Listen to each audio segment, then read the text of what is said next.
Zimflesh.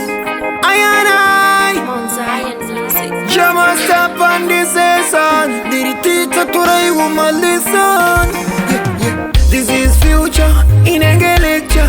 Karukaya pamwendire wekuteta ombonzo irika nyeka ndakamecha kuitira mangwana toya ima picture.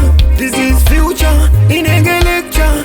Karukaya pamwendire wekuteta ombonzo irika nyeka ndakamecha kuitira mangwana toya ima picture.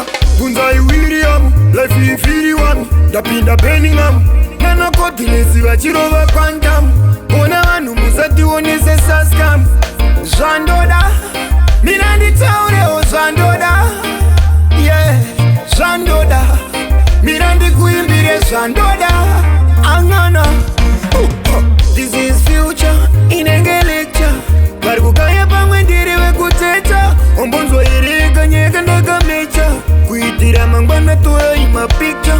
This is future inenge lecture vari kukaya pamwe ndiri vekuteta ombonzo irika nyeka ndakamecha kuitira mangwana toya ima picture.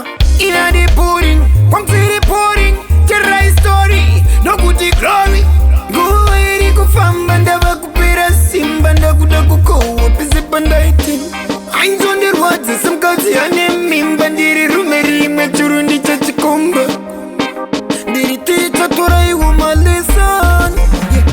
This is future inenge lecture vari kukaya pamwe ndiri vekuteta ombonzo irika nyeka ndakamecha kuitira mangwana toya ima picture.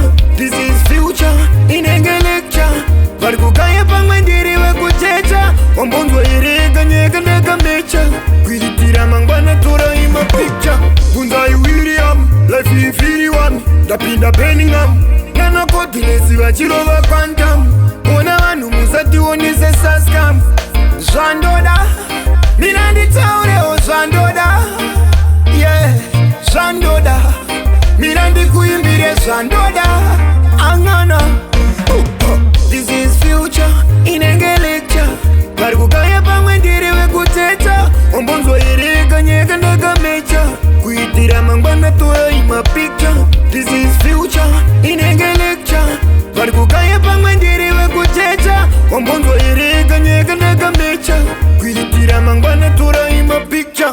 Inadi pudding kwamsiri pudding chera story nokuti glory nguva iri kufamba ndava kupera simba ndakuda kukohwa pese pandaiti ainzondirwadza semukadzi ane